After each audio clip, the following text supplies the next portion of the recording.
लेकिन कुछ टाइम के बाद ये अपनी बहन को बचाने के लिए जैसे ही स्टोर रूम में जाता है, वो ये चेक करता है कि उसकी बहन वहाँ पर नहीं है और वो वहाँ से गायब हो चुकी है। जिसके बाद जिंता अपनी बहन को पूरे विलेज में ढूंढता है और तभी अचानक वो नोटिस करता है कि उसकी बहन एक हाफ डीमन बन चुकी है, जो कि ये डिसाइड कर चुकी है कि वो ये सारा कुछ छोड़कर यहाँ से चली जाएगी। पर जिंता उसे रोक लेता है और वो ये फैसला लेते हैं कि वो दोनों यहाँ से भाग जाएंगे।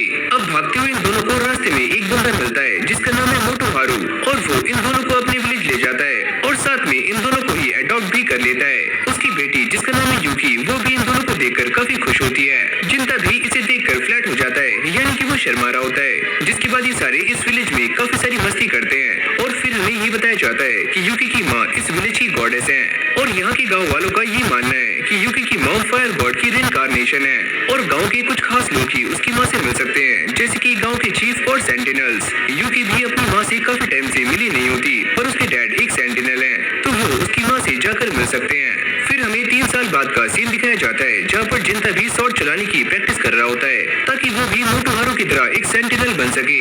लेकिन भाई इसका साबुन काफी स्लो होता है, यानी कि इसकी प्रोग्रेस काफी स्लो है।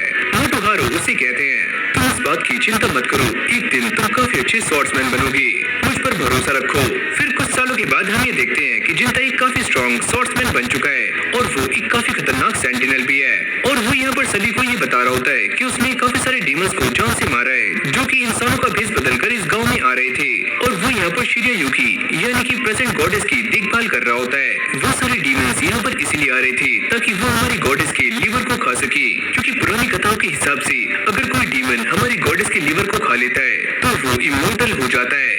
इस विलेज के चीफ सभी को ये बताते हैं कि पिछली बार भी ऐसा ही हुआ था कि यूकी की मॉम पर जो अटैक हुए थे वो भी इसीलिए हुए थे।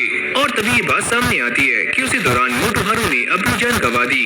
यहाँ पर एक और बंदा होता है जो कि जिंता का मजाक बना रहा होता है, तुमने आखिर किया ही क्या है, तुम मेरे सामने बोलो मत। लेकिन शिरिया यूकी इन दोनों को ही शांत करवा देती है, जिसके बाद ये सारे लोग यहाँ से चले जाते हैं और यूकी जिंता से मिलने के लिए उसके सामने आ जाती है जैसे वो एक नॉर्मल पर्सन हो।